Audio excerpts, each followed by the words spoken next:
Ladies and gentlemen, boys and girls, unwanted pets and relatives, greetings and hello. It is I, your favorite obscure social studies teacher, with just above average looks, intelligence, and style, Mr. Palumbo, and this is the Professor Liberty Podcast. Thanks for tuning in, folks. If you'd like to email the show, the email is ProfessorLiberty1776@gmail.com. That's ProfessorLiberty1776@gmail.com. Send me your questions, your comments, your observations, your obsessions, your obligations. Let's see, what's another O word? Your orangutans. No, that doesn't go. Whatever. Send them to ProfessorLiberty1776@gmail.com. You can also message me on Facebook Messenger, as many of you seem to prefer. Maybe the email is obsolete. Maybe everyone is just into texting and messaging. I don't know. Okay, so on to the show. This is a little short one for you guys. I do know you guys are waiting for more podcast episodes, and I know this one's almost 30 days past. Well, it is over 30 days past the last one. Things are busy around here, but summer's coming up, so I will have much more time on my hands to put forth more content. So hang in there, those of you die-hard Professor Liberty lovers. Professor Liberty lovers. Try to say that 5 times fast. I do want to mention we officially surpassed 10,000 downloads on Professor Liberty Podcast. Now, I know for the Joe Rogans out there, this might seem rather trivial, but I'm very proud of this achievement, and I want to thank everyone for tuning in and supporting this podcast. Here's to the next 10,000. So today we're going to be doing a This Day in History, May 1st. And as I was researching things that have happened on May 1st, there's quite a lot of fascinating things that happened on this day throughout history. For example, on May 1st, 2011, U.S. Navy SEALs executed infamous terrorist Osama bin Laden in Pakistan during a covert mission. His death came nearly 10 years after his planned 9/11 attack. In 1950, Gwendolyn Brooks became the first Black American to win a Pulitzer Prize for her book of poetry called Annie Allen. Today, in 1937, President Franklin Roosevelt signs an official act of neutrality, keeping the U.S. out of World War II. that worked. In 1915, British luxury liner the Lusitania leaves New York Harbor for a voyage to Europe. A week later, it would be torpedoed by a German U-boat. This attack would become one of the reasons the U.S. joins World War I on the side of the Allies. And another event happened on the oceans on May 1st. This time, it was 1898, and that was the Battle of Manila Bay. Now, I want to say on the onset of this, I live in Vegas. So the chances are very high at some point during this podcast, I'm going to slip, and instead of saying Manila Bay, I'll say Mandalay Bay. For those of you who don't know, Mandalay Bay is a luxurious hotel in Las Vegas. It's right on the Strip. It's got a beach and a wave pool. But even with the danger of this possibly happening, we're going to talk about the Battle of Manila Bay for the rest of today's episode. As already mentioned, the Battle of Manila Bay occurred on May 1st, 1898, and it was in the context of the Spanish-American War. This short war at the end of the 19th century was once called the, quote, Splendid Little War. The U.S. ambassador to Great Britain, John Hay, is the one who has said that, and he said it because the war was so short and the U.S. lost very little, and it gained so much. After the Spanish-American War, the old powers of Europe took notice that there was a new superpower across the Atlantic. Before the Spanish-American War, with the exception of Alaska, the U.S. was locked within her east and western coast borders. After the war, the U.S. was a global power with holdings in the Caribbean and far in the Pacific. Now, to be completely frank, after this war, the U.S. would become a colonial power. The irony of this didn't go unnoticed to many in the country. Republics, which the United States is a republic, not a democracy, republics are known for, liberty and limited government. Republics are not known for empires and expansion, and many leaders criticize the U.S. expansion outside of the original manifest destiny boundaries. The Spanish-American War began with Spain's treatment, or shall we say mistreatment, of the Cubans.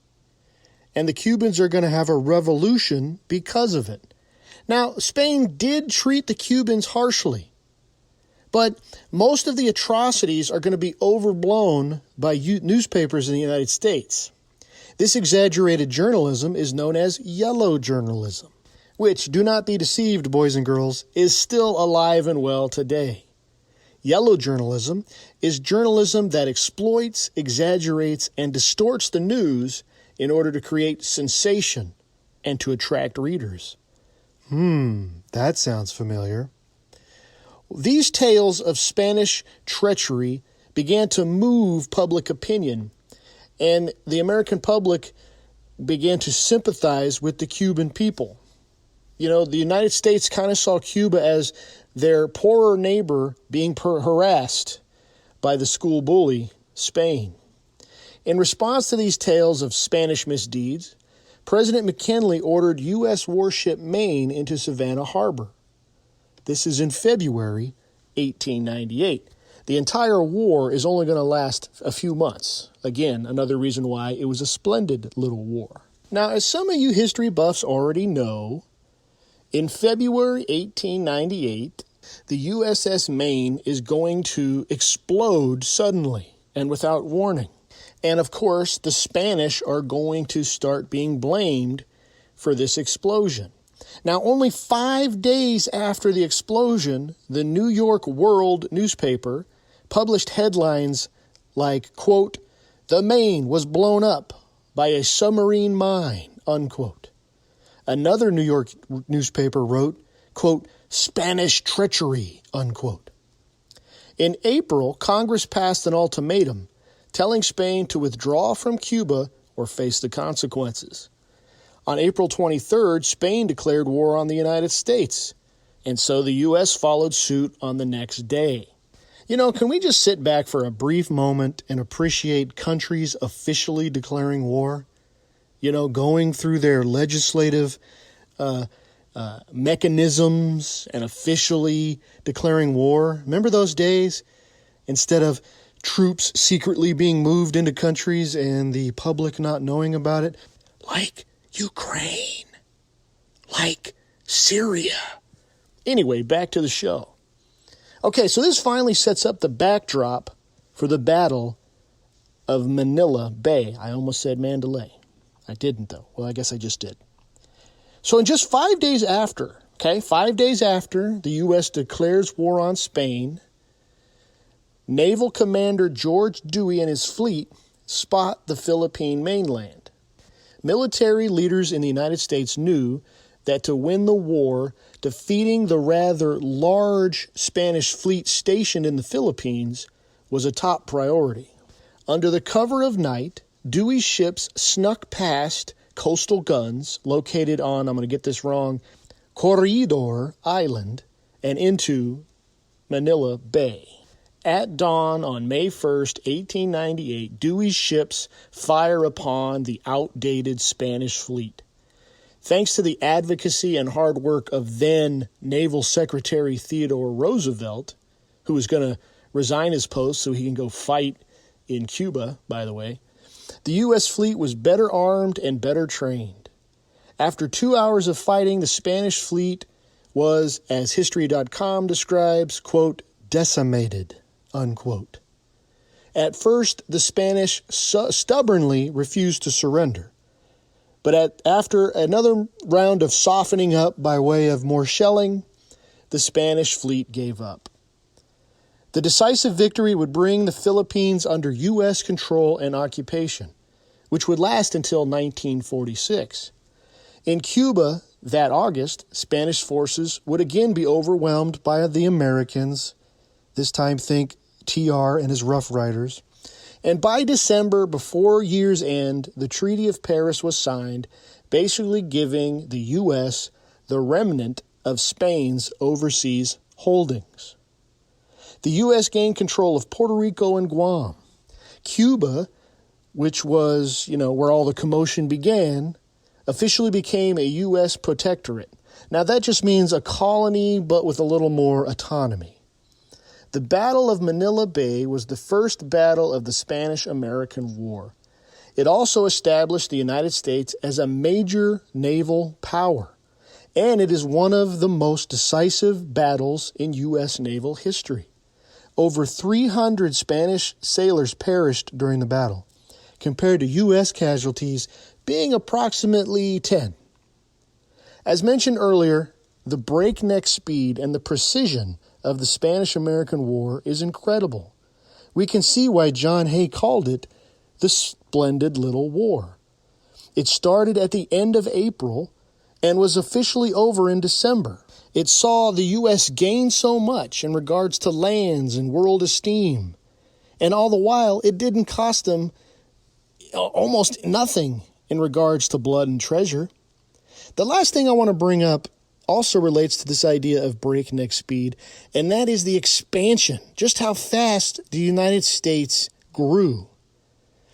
It was just a fledgling little country in 1800. The borders of 1800 America just reached the Mississippi. So in under 100 years, 98 years, the United States would go from reaching the Mississippi to stretching across the oceans. That's incredibly fast, ladies and gentlemen. Here at Professor Liberty, we seek to educate, inspire, and restore. If you like this podcast, please go to Apple Podcasts and give me a 5-star rating. You can also go to teacherspayteachers.com and look at activities and worksheets and lessons that you can use in your classroom or at home. Reach out to me on Facebook, Professor Liberty, or go to professorliberty.com. Until next time, go throughout the land and proclaim liberty.